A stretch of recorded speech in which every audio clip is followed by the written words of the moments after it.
তোমরা নিশ্চয়ই আগের বারটা দেখে নিয়েছিলে যে রান্না পুজোর আয়োজন শুরু হয়ে গিয়েছে। সন্ধেবেলা এখানে মা, আমি, দিদি তিনজনে মিলে রান্না করতে শুরু করে দিয়েছিলাম। তো ভিডিও তো সেরকম করতে পারিনি, যতটা পেরেছি সেটাই তোমার সাথে শেয়ার করেছি।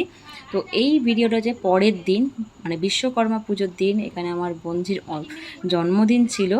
তো তাকে এখানে সুন্দর করে সাজিয়ে গুছিয়ে দেওয়া হয়েছে যতটা পারা গেছে, কারণ বাড়িতে আত্মীয় তো এসেছিলো, তো যতটা পারা গেছে দেওয়া হয়েছে। তো আজকের দিনই ওর জন্মদিন। এখানে দেখো দিদি এখানে সুন্দর করে সাজিয়ে গুছিয়ে দিয়ে দিয়েছে, আর ওকে দেখো এই ড্রেসটাও ওকে দেওয়া হয়েছে। তো পুজোর ড্রেস কিন্তু জন্মদিনে পরে ফেলেছে, তো ভীষণ সুন্দর লাগছে। আর তারপর এখানে ছিল সন্ধ্যাবেলায় কেক কাটিং, একটা ছোট্ট করে সেলিব্রেশন। এখানে তোমরা দেখতেই পাচ্ছ খুদে মেম্বাররা চলে এসেছে। আর তোমরা আগের ভিডিও যদি না দেখে থাকো, আমি এই ভিডিওর নিচে আমি দিয়ে দিচ্ছি, তোমরা অবশ্যই দেখে নিতে পারো।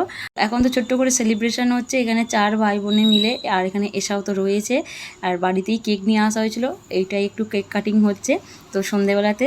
তো তোমাদের ভিডিওটা কীরকম লাগলো অবশ্যই জানাবে। আর তবে আরেকটা জিনিস, যেন ওদের 2 ভাই বোনের একই মাসে কিন্তু জন্মদিন, আর 1 সপ্তাহের মধ্যেই ওদের দুজনের জন্মদিন।